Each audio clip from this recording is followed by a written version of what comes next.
Hi po, Haira.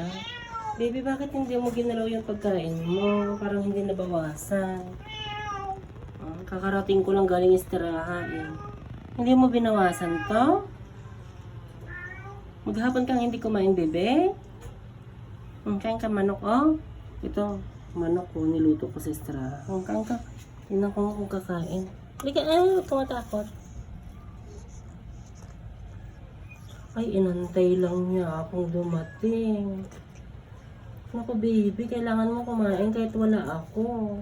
Hindi man lang ginalaw yung pagkain, oh. Pati yung tubig. Anong oras ako umalis ako? Anong oras ako umalis kaninang umaga? Alas 10. Tapos dumating ako ngayong alas 12 ng gabi. Hindi niya ginalaw ang pagkain. Pag wala ako, hindi siya kumakain. So, dapat nandito ako lagi, baby, para kakain ka. Ang chicken breast yan, oh. Kumakain naman siya pag nandito ako, pero bakit ito hindi niya ginalaw? Maayos eh, yung itsura eh. Diba dapat pag kinain niya, medyo palubog konti? Eh, wala, parang level lang siya, oh. Busit mo yung manok. Wawa naman si Buhaira. May asma si Buhaira eh. Parang hinahabol niya yung hiningan niya. Kain ka marami, baby. Hindi ko kasi malinis itong si Buhaira kasi ayaw niyang magpahawak. Titignan ko muna. Siguro kailangan muna ng 1 linggo, 2 linggo, ganyan. Paamuhin ko. Parang si Amir. Si Amir matagal bago ko nahawakan si Amir. Siguro 3 buwan.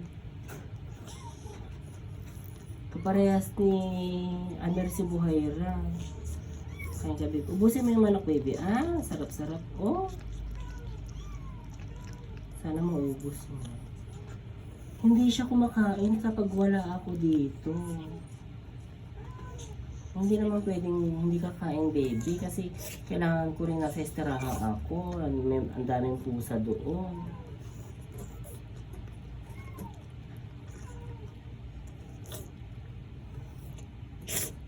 May asma talaga siya.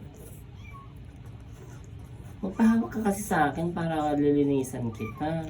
Lalo yung ilong mo, parang barado yung ilong mo, baby. Ubusin mo yan, Sana maubos niya. Masarap yan, baby. Chicken breast. May konting sabaw, oh.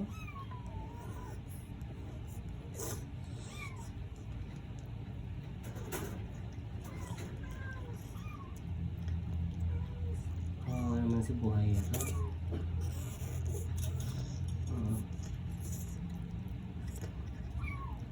Makain naman siya, guys. Sige na kasi pa, meron pang andito pa yung mag-iina, oh. Makainin ko rin. 5 yan, 4 yung kuting, tapos si Amira, tapos meron pa dito sa taas, oh. Kamukha ng pusa ni Katropa. Magkakamukha yung mga pusa ko at saka pusa niya eh. Hindi kasi ako maarte sa pusa.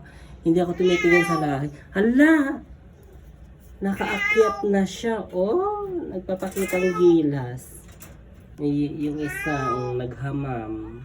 Huwag mo nang amoyin yan, bebe. Takpan mo na lang. Inaamoy-amoy pa niya yung dumi niya. Grabe. Ang gaganda ng mata, guys, oh. Kasi naka-aircon sila. Yan, oh.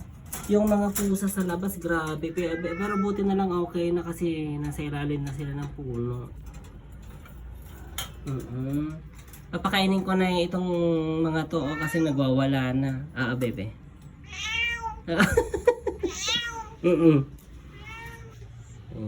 Si Buhaira. Maubos ni Buhaira yan kasi nandito na ako.